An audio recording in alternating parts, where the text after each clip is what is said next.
नमस्कार। 20/24/7 का हर दर्शकों को सादर प्रणाम, जोहर। दर्शक, पीटर्सबर्ग विश्वविद्यालय के ग्राहम हैटफुल के नेतृत्व में एक टीम ने पूरी तरह से सिंथेटिक आनुवंशिक सामग्री से बैक्टीरियोफेज बनाने की एक विधि विकसित किया है, जिससे शोधकर्ता अपनी इच्छा अनुसार जीन जोड़ और घटा सकता है।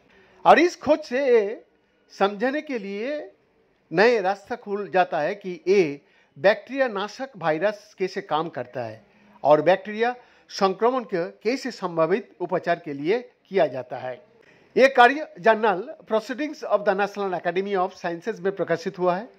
जैसे जैसे फेजों के रहस्यों का खुलासा होगा, शोधकर्ता उन्हें विशिष्ट बैक्टीरिया पर हमला करने के लिए विशेष रूप से तैयार किए गए जीनोम के साथ इंजीनियर करने में सक्षम होंगे, जिससे जीवाणुरोधी प्रतिरोध की बिगड़ती समस्या से निपटने के नए तरीका सामने आएंगे।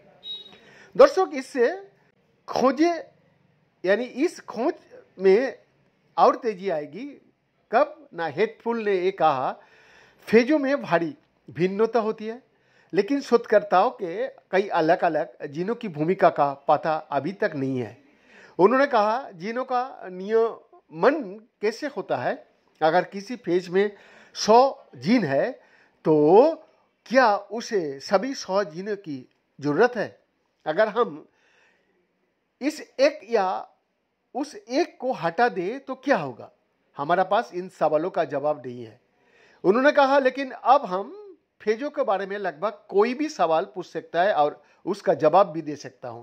दर्शक, इस शोध के लिए टीम ने सिंथेटिक सामग्री का उपयोग करके माइक्रोबैक्टीरियम, जिसमें तपेदिक यानी टीबी और कुष्ठ रोग के लिए जिम्मेदार रोगाणु शामिल थे, उस पर हमला करने वाले 2 प्राकृतिक रूप से पाए जाने वाली फेज का पुनर्निर्माण किया।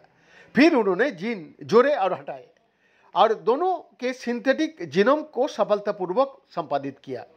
और अब आकाशीय सीमा है, हेटफुल ने कहा। आप कोई भी जीनोम बना सकते हो जो आप चाहे। आप केवल उसी तक सीमित है जिसकी आप कल्पना कर सकते हो कि उसे बनाना उपयोगी और दिलचस्प होगा। ग्राहम ने एंसा बायोटेक और न्यू इंग्लैंड बायोलैब्स के साथ सहयोग किया तथा डीएनए के संश्लेषण और संयोजन के लिए उनकी अनूठी तकनीकों का फेज और माइक्रोबैक्टीरिया में अपनी विशेषज्ञता का साथ संयोजित किया। आप लोग सही से ईश्वर अल्लाह है। आप लोगों को साधारण प्रणाम। बीएन का एक्सक्लूसिव रिपोर्ट 20/24/7 रांची।